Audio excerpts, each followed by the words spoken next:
નર્મદા જિલ્લામાં કોંગ્રેસ દ્વારા યુથ કોંગ્રેસની ચૂંટણીમાં વિજેતા ઉમેદવારોનું સ્વાગત આવકાર રાજપીપળા સફેદ ટાવર ખાતે કરવામાં આવ્યું। દર્શક મિત્રો, આપ જોઈ રહ્યા છો સરદારનો અવાજ। નર્મદા જિલ્લા કોંગ્રેસ દ્વારા યુથ કોંગ્રેસની ચૂંટણીમાં વિજેતા ઉમેદવારોનું સ્વાગત આવકાર રાજપીપળા સફેદ ટાવર ખાતે કરવામાં આવ્યું, જેમાં નર્મદા જિલ્લા કોંગ્રેસ પ્રમુખ રણજીત તડવી, નાદોદના પૂર્વ ધારાસભ્ય પીડી વસાવા તેમજ ગુજરાત પ્રદેશ કોંગ્રેસના આદિવાસી વિભાગના ઉપપ્રમુખ ચંદ્રકાંત તડવી, મહિલા કોંગ્રેસની અગ્રણી હોદ્દેદારો તેમજ કોંગ્રેસ પક્ષના અનેક આગેવાનોની ઉપસ્થિતિ દ્વારા ગુજરાત પ્રદેશ યુથ કોંગ્રેસ સમિતિ દ્વારા આયોજિત 2025ની ચૂંટણીમાં નર્મદા જિલ્લાના નાદોદ વિધાનસભાના યુથ કોંગ્રેસ પ્રમુખ તરીકે રાહુલ તડવી, નર્મદા જિલ્લા યુથ કોંગ્રેસના પ્રમુખ તરીકે શિવ સંજયભાઈ પટેલને ફુલહાર પહેરાવી સ્વાગત આવકાર સફેદ ટાવરે કરવામાં આવ્યો હતો। સાંભળીએ નર્મદા જિલ્લા પ્રમુખ રણજીતભાઈ તડવી શું કહે છે। હાલમાં જે યુથ કોંગ્રેસની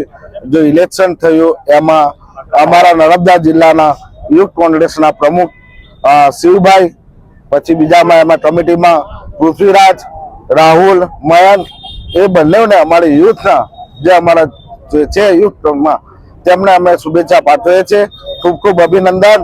એ અમારા યુવા ટીમ આખી અમારે જ્યારે પણ અમારા કોંગ્રેસ નર્મદા જિલ્લા કોંગ્રેસ સમિતિ દરમિયાન બધાનું અમે સન્માન કરીએ છીએ।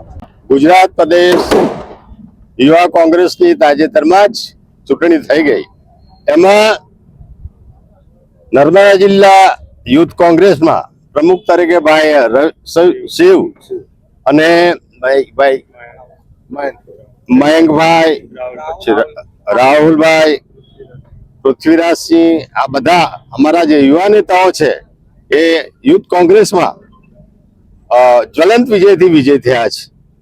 એના સન્માનમાં એનું સન્માન કરવા અમે આજે યુવા કોંગ્રેસ અને બીજા ફ્રન્ટલ ઓર્ગેનાઇઝેશનના જે ચેરમેનો છે, કાર્યકરો છે, એ બધા ભેગા થઈને આજે એમનું સન્માન અને ઉલ્લાસને ઉજવણી કરવા માટે સફેદ રાજપીપળા ખાતે સફેદ ટાવર પાસે અમે મોટી સંખ્યામાં એમનું ઉમળકાભેર સ્વાગત કરીએ છીએ અને આવનાર દિવસમાં કોંગ્રેસના સંગઠનને વધુ મજબૂત કરવા અને વધુ વેગ મળે અને રાહુલજીના હાથ મજબૂત કરવા માટે આપણે સૌએ ખાસ કરીને તો યુવા કોંગ્રેસની જવાબદારી વધારે છે। યુથ કોંગ્રેસના પ્રમુખ, પ્રદેશ પ્રમુખ પણ એટલા જ એક્ટિવ અને એટલા જ શક્તિશાળી છે કે જે યુવાનોને સાથે લઈને દરેક જિલ્લાના પ્રમુખોને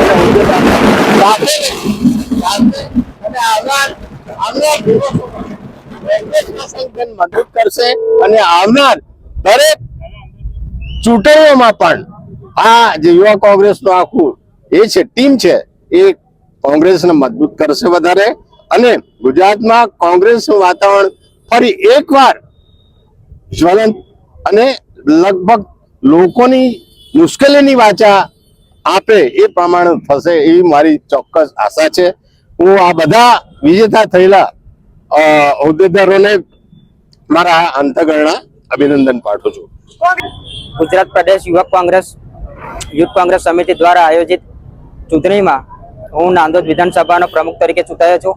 મારી સાથે નર્મદા જિલ્લા પ્રમુખ તરીકે શિવભાઈ પટેલ ચૂંટાયા છે। નર્મદા જિલ્લા કોંગ્રેસ સમિતિ દ્વારા તમામ વડીલો, આગેવાનો, ચૂંટાયેલા પ્રતિનિધિઓ અને કાર્યકરોનો બધાનો દિલથી ખૂબ આભાર માનું છું અને આવનારી તાલુકા જિલ્લા પંચાયતની ચૂંટણીમાં યુથ કોંગ્રેસ નર્મદા જિલ્લામાં દરેક તાલુકાના ગામડાઓમાં ઘરે ઘરે સુધી પહોંચી યુવાનોને પાર્ટીમાં જોડાવા અપીલ કરશે અને પ્રજાના દરેક પ્રશ્નોને આવેદન, નિવેદન અને રસ્તા પર ઉતરી મજબૂતાઈથી લડશે। આગળની રણનીતિમાં એવું રહેશે કે આવનાર ચૂંટણી તાલુકા પંચાયત, જિલ્લા પંચાયતની ચૂંટણીમાં અમે બૂથ લેવલે ગામે ગામ પહોંચીને ગામે ગામમાં લોકોને બધાને મળીને કોંગ્રેસ પાર્ટીને મજબૂત કરીશું ને સત્તામાં પરિવર્તન લાવીશું ને કોંગ્રેસ પાર્ટીની સત્તા બનાવીશું। જિલ્લાના બધા વડીલોએ, યુવાનોએ, બહેનોએ બધાએ મને મત આપી જીતાડ્યો એ બદલ મેં ખૂબ ખૂબ આભાર માનું છું। મારી જો જીતેલા રાહુલભાઈ છે, મયંકભાઈ છે, પૃથ્વીરાજભાઈ છે, એ બધાનો બી મેં ખૂબ ખૂબ આભાર માનું છું કે એ લોકોએ મારી માટે દોડીને વોટિંગ કર્યું ને મને જીતાડ્યો।